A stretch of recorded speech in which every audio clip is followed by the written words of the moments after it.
अस्सलामुअलैकुम everyone, welcome back to my channel. उम्मीद है कि आप लोग सब बिल्कुल ठीक होंगे। इस वीडियो में मैं आप लोगों को कुछ ऐसी मिस्टेक्स बताने वाली हूँ जो कि अक्सर न्यू पेट ऑनर्स कर जाते हैं, जिससे उनकी कैट और किटन दोनों को बहुत ज्यादा तकलीफ होती है और वो खुद भी बहुत सारे मसले मसाइल फेस करते हैं। ये बिल्ली जो होती है वो एक बहुत ही सेंसिटिव जानवर है।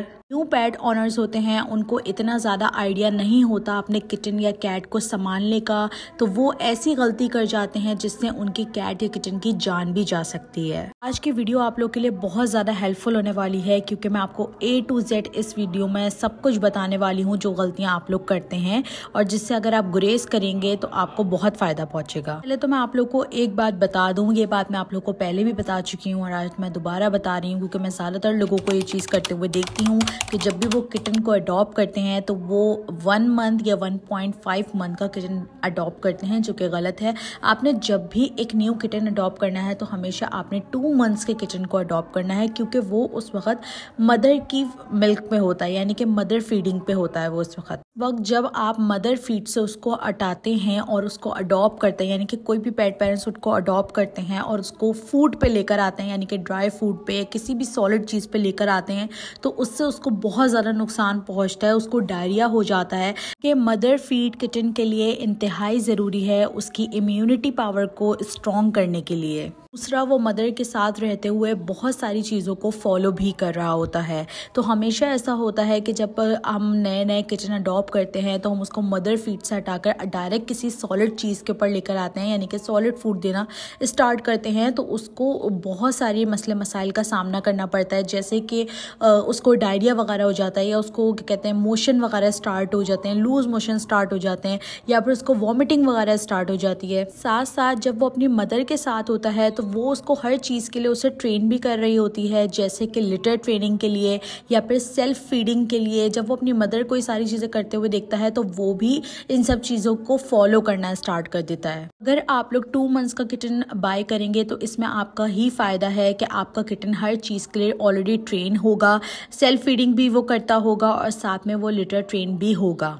2 मंथ्स तक वो अगर मदर फीडिंग करता रहेगा तो उससे उसका इम्यूनिटी सिस्टम जो है वो स्ट्रॉन्ग हो जाएगा, साथ में उसको हर चीज़ से, हर बीमारी से लड़ना भी आ जाएगा और दूसरा वो हर चीज़ों से सेफ भी रहेगा। अब बात करते हैं दूसरी बड़ी मिस्टेक की। हमने ज़्यादातर यही सुना है कि बिल्लियाँ जो हैं वो दूध पीना पसंद करती हैं, तो न्यू जो पेट्स ओनर होते हैं वो अपनी कैट या किटन को गाय और भैंस का दूध देना स्टार्ट कर देते हैं। कैट्स और किटन्स के लिए इंतहाई नुकसानदेह होता है। ज़्यादातर कैट्स या किटन्स जो होती हैं वो लैक्टोज इंटॉलरेंस होती हैं। गाय और भैंस के दूध में लैक्टोज शामिल होता है, इससे इनका स्टमक बहुत ज़्यादा अपसेट हो जाता है, जिससे इनको वॉमिटिंग वगैरह या फिर इनको डायरिया वगैरह हो जाता है या उनको लूज मोशन वगैरह लग जाते हैं। बात करते हैं तीसरी बड़ी गलती की। तो तीसरी बड़ी गलती ये है कि जब आप किटन या कैट जो है बाय करते हैं तो आप लोग सबसे बड़ी गलती ये करते हैं कि आप अपनी मर्जी से उसको फूड देना शुरू कर देते हैं, जबकि आपने उनसे लाजमी ये बात पूछनी है कि मतलब जो इनके पहले ऑनर्स थे उनसे आपने ये बात पूछनी है कि ये क्या खाते थे,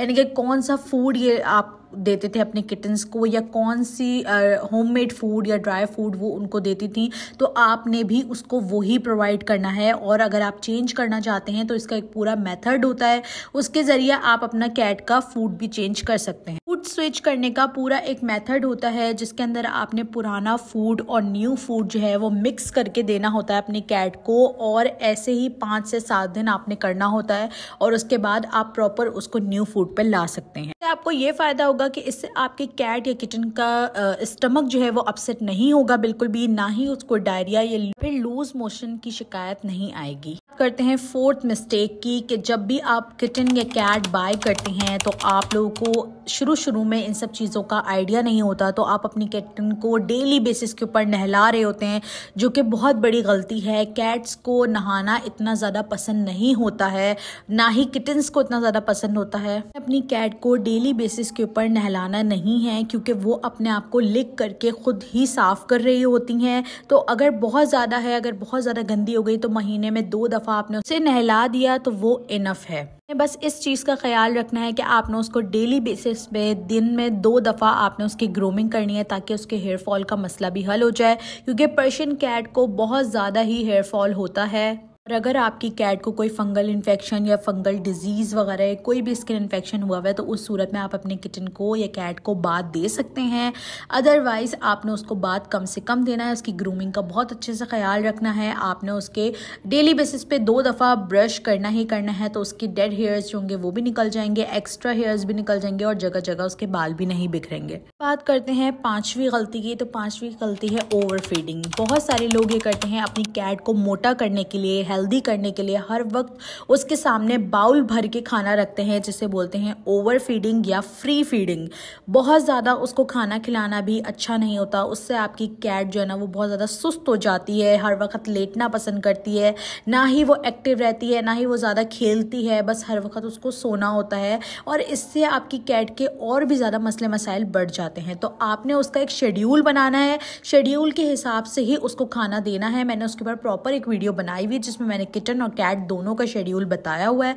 आप लोग चाहें तो आप लोग वो जाकर देख सकते हैं। जब भी आप अपने किटन को ओवर फीडिंग या फ्री फीडिंग करवाते हैं तो उससे उसका स्टमक बहुत ज़्यादा डिस्टर्ब हो जाता है, जिससे उसको लूज मोशन या वॉमिटिंग वगैरह की शिकायत होती है। तो आपने इस चीज़ का भी बहुत ज़्यादा ख्याल रखना है, उसको उसके शेड्यूल के हिसाब से ही खाना प्रोवाइड। बात करते हैं छठी जो हम गलती करते हैं वो ये कि हम जब अपनी कैट्स को खाना देते हैं तो उनके बर्तन जहाँ रखे होते हैं वो वहीं रखे रह जाते हैं या फिर गंदे बर्तन होते हैं। तो मैं आप लोग को एक बात बता दूं कि कैट्स जो है वो बहुत ज़्यादा साफ़ सुथरा, हाइजीन का वो बहुत ज़्यादा ख्याल रखती हैं। और काफ़ी दफ़ा ऐसा भी होता है कि कुछ कैट्स तो जब आप उनको मतलब फ़ौरन उसको खाना बना के दे रहे हैं तभी वो खाना खाएंगी। वो रखा हुआ पुराना खाना 1 या 2 दिन का खाना वो नहीं खाती। तो ये कुछ कैट्स की नेचर में होता है और कुछ में नहीं भी होता है। तो आपने ये चीज़ देखनी है कि आपने उनके लिए थोड़ा थोड़ा खाना बनाना है और आपने बिल्कुल भी खाने को वेस्ट नहीं करना है। आपने उनको थोड़ा थोड़ा खाना बनाना है और थोड़ा थोड़ा उनको प्रोवाइड करना है। उनके जो बर्तन वगैरह होगा उनको फ़ौरन वॉश करना है। जितनी दफ़ा आप उन्हें खाना प्रोवाइड करिए उतनी दफ़ा आप उन्हें वॉश करें और फिर उनको उस चीज़ में खाना प्रोवाइड करें दोबारा से।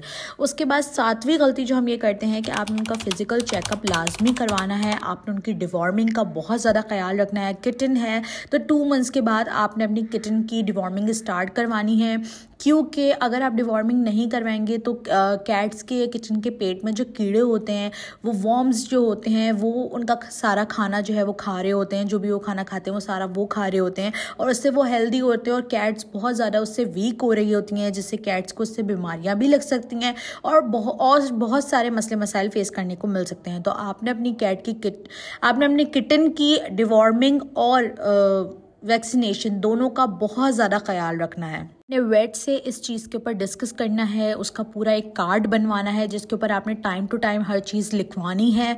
और जो भी वो डिवॉर्मिंग मेडिसिन यूज़ कर रहे हैं या जो भी वैक्सीनेशन आपने वो भी उनसे लाजमी पूछना है। हर चीज़ आपने देख कर करनी है। कभी कभार ऐसा भी होता है कि आजकल फ्रॉड इतने सारे होते हैं, लोग जो है वो सही मेडिसिन वगैरह इस्तेमाल नहीं कर रहे होते हैं, फिर सही वैक्सीनेशन नहीं कर रहे होते। तो जो अच्छे वेट्स हैं जो ऑलरेडी आप किसी डॉक्टर को दिखा रहे हैं, जो लोग आप उनसे पूछ सकते हैं या फिर जो भी आपका वेट है आपने उससे भी लाजमी सारी चीज़ों को डिस्कस करना है। उसके बाद 8वीं जो मिस्टेक है, आप लोग अपनी कैट को, बहुत सारे लोग ये करते हैं कि अपनी कैट लेकर आ जाते हैं, किटन बाय करके लेकर आ जाते हैं घर पे, लेकिन उस तरीके से उनको टाइम नहीं दे पाते जिससे आपका किटन बहुत ज़्यादा सुस्त हो जाता है। आप लोग कोशिश करें कि आप लोग दिन भर में एक शेड्यूल बनाएं जिसमें आप किटन को पूरा प्रॉपर टाइम दें। आप उसको जो भी वो देखना चाहता है आप उसको वो दिखाएं या फिर जो भी वो टॉयज़ जिनसे वो खेलना पसंद करता है आप उसे वो प्रोवाइड करें। इससे होगा कि आपका किटन ज़्यादा से ज़्यादा एक्टिव रहेगा। और कोशिश करें कि आप उसके लिटर का भी बहुत ज़्यादा ख्याल रखें। जगह जगह वो लिटर पास ना करे, यानी कि जगह जगह वो यूरिन पास ना करे। उसको अच्छे से लिटर के लिए ट्रेन करें ताकि उसकी शुरू से इन सब चीज़ों की आदत बनी रहे। और साथ ही साथ आप उसको जो भी फूड प्रोवाइड कर रहे हैं आप शुरू से उसको हर चीज़ का आदी बनाइए। नहीं कि आप उसको सिर्फ ड्राई फूड दे रहे हैं तो सिर्फ ड्राई फूड दे रहे हैं, होममेड फूड आप उसको दे ही नहीं रहे हैं। तो इससे जो है वो आपका किटन जो है वो एक्टिव नहीं होगा। और अगर आप अपने किटन को शुरू से हेल्दी रखना चाहते हैं तो मल्टी विटामिन्स भी इस्तेमाल करें। अपने डॉक्टर से, अपने वेट से डिस्कस करें, उसका वेट वगैरह चेक करवाएं, उसको प्रॉपर चेकअप दें और उससे आपका डॉक्टर आपको ये चीज़ बताएगा, उसको रिकमेंड करेगा कि कौन सी मल्टी विटामिन्स वगैरह आपने अपने किटन को देनी है ताकि वो उससे हेल्दी भी रहे और एक्टिव भी रहे। तो उम्मीद है कि आप लोग को मेरी आज की सारी बातें समझ में आ गई होंगी। वीडियो पसंद आए तो वीडियो को लाइक ज़रूर करिएगा, शेयर ज़रूर करिएगा, सब्सक्राइब करे बगैर ऐड नहीं जाएगा। और कमेंट करके ज़रूर बताइएगा कि आप लोगों को कौन सा ऐसा पार्ट है वीडियो का जो सबसे अच्छा लगा और आपको ये बात पहले से नहीं पता थी। तो मिलते हैं नेक्स्ट वीडियो के अंदर। अपना बहुत सारा ख्याल रखिएगा। अल्लाह हाफिज़।